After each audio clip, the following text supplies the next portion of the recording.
Headlines: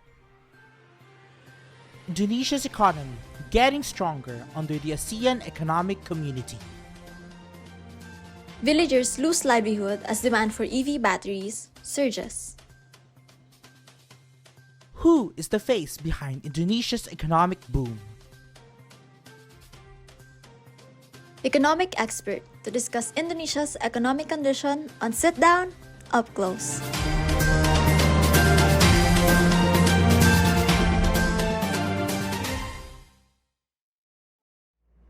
Selamat siang.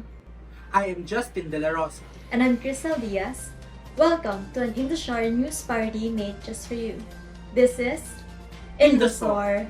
And for our pilot episode for today, we will be focusing on one community pillar of ASEAN, which is the ASEAN Economic Community, or AEC, of the country, Indonesia. For this show, we shall start by giving you fresh-faced news stories about the economic community of Indonesia. As a member of the ASEAN Economic Community, Indonesia is supported by the pillars that include single market and production base, competitive economic region, equitable economic development, and integration to the global community. Indonesia's government has made the development of the country's Special Economic Zones, or SEZ, a priority policy with the aim of attracting over $50 billion in foreign investment over the next decade, particularly for SEZ-oriented manufacturing. As of 2022, there are 19 SEZs, of which 12 are in operation and the remainder in the construction phase. 8 are designated for tourism, with the rest for manufacturing and processing. Investors operating in Indonesia's SEZs will find they are supported by well-integrated infrastructure from highways, drainage systems, high-speed internet, and communication systems, ports, and airports. For Indonesia, the ASEAN-China Free Trade Agreement increased the penetration of Indonesian export products in the Chinese market, marked by an increase in the number of sectors with an increased share in the Chinese market, from 19 sectors to 52 sectors after 2010. This is one proof of the economic competitiveness pillar of the ASEAN nations. The goal of closing the economic gap between the ASEAN nations is supported by the pillar on equitable economic development. Investments in human capital development are supported by Indonesia's focus on a national health insurance program that covers over 80% of the population. Such a program benefits Indonesians with social initiatives to fight poverty and inequality. Finally, strengthening ASEAN's economic ties to the rest of the world is the goal of the pillar of integration to the global community. Indonesia has actively participated in regional and global trade discussions, such as the Regional Comprehensive Economic Partnership, or RCEP, and the Trans-Pacific Partnership, or TPP, which are just a few of the ways that Indonesia has contributed to this pillar. This allows private sectors to utilize preferential tariffs to export and import to and from Indonesia. This also increases Indonesia's global competitiveness as well as strengthens relationships with other countries. There has been significant progress since the launch of the Initiative for ASEAN Integration in 2000. Gross Domestic Product, or GDP per capita, a measure of income gap among countries, rose faster with average GDP growth rates of 5% to 9%. Furthermore, Indonesia has taken a number of steps to enhance the business climate and draw in foreign investment. Now, let us proceed with the first news report for today. Live via satellite, we have our first reporter for today, Berenice Medina. Berenice? Yes, Justin and Khrystal. In an effort to save the environment from the massive carbon emissions from gasoline-fueled vehicles, countries all over the world have been making an effort to switch to electric vehicles, or EVs, which are significantly more environmentally friendly. However, it seems a solution to one problem may be a source of another challenge. This is especially true for Indonesia. The surge in demand for the electric vehicles come with the demand for more nickel, which are used for the lithium-ion batteries that are used for the EVs. These batteries are also used for smartphones and laptops. Indonesia is known as the world's largest producer of nickel, having an estimated 37% of global nickel production, and about 22% of global reserves.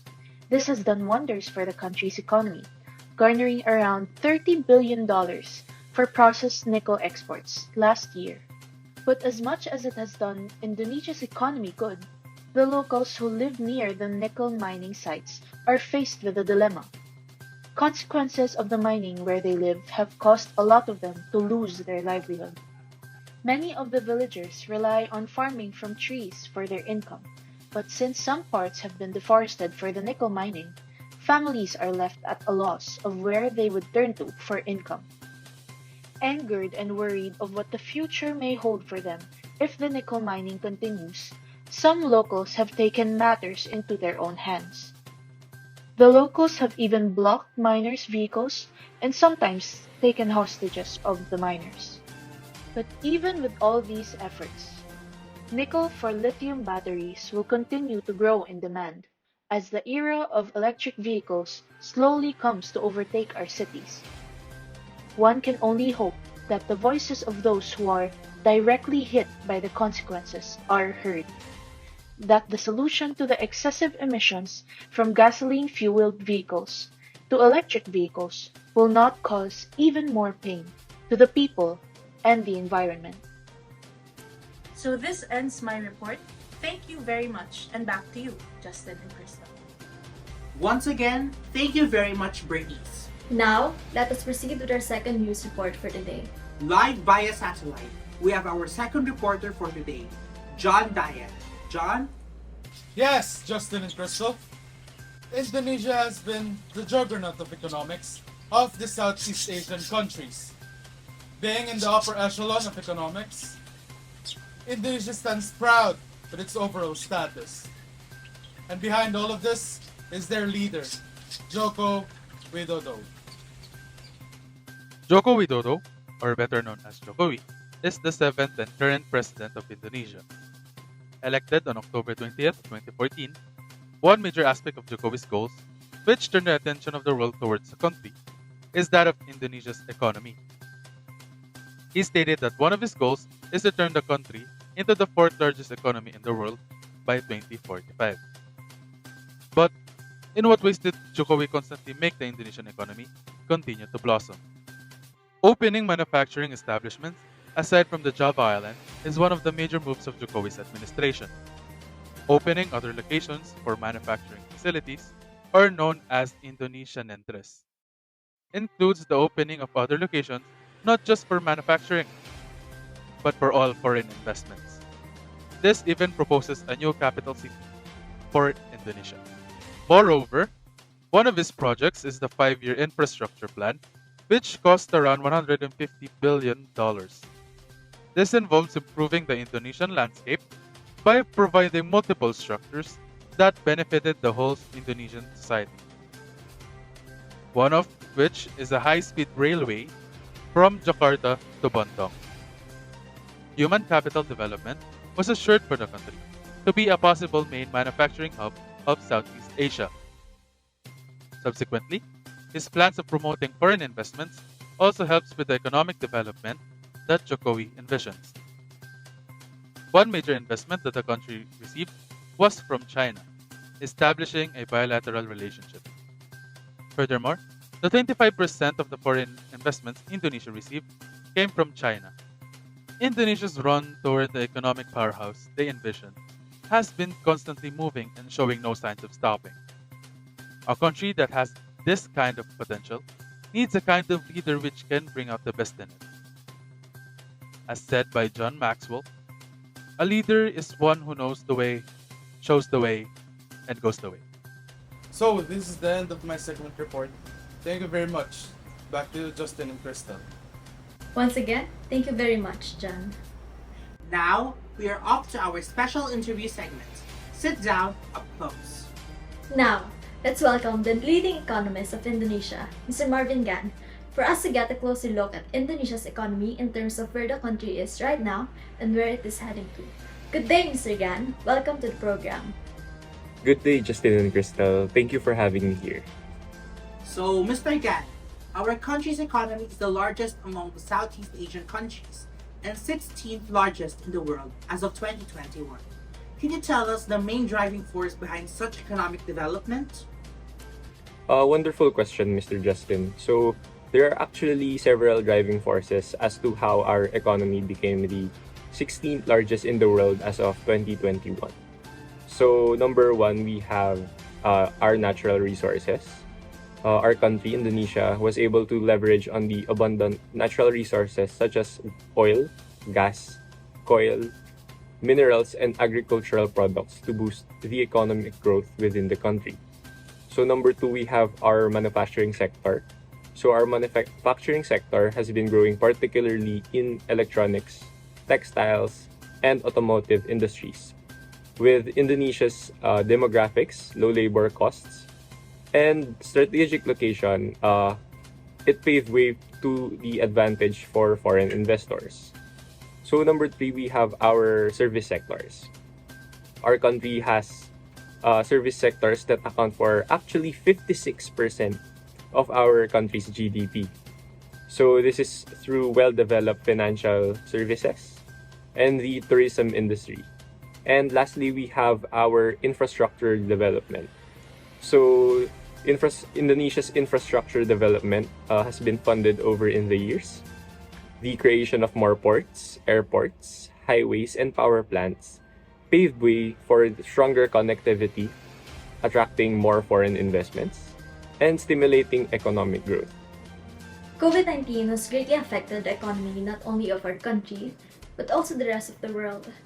But Indonesia was one of the countries that was able to recover from the recession in almost just a year, with the GDP increasing by 3.69% by 2021.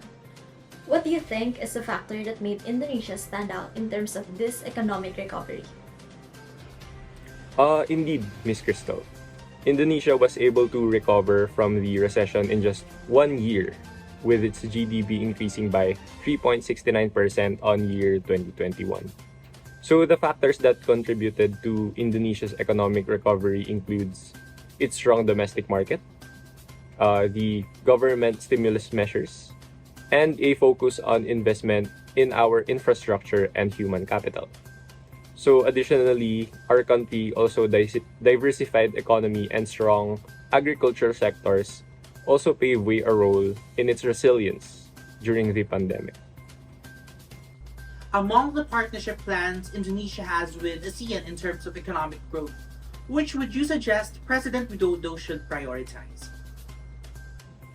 It actually depends on President Widodo on how he views Indonesia in the next few years. But in my opinion, he could prioritize several partnership plans with the ASEAN to promote more economic growth in Indonesia.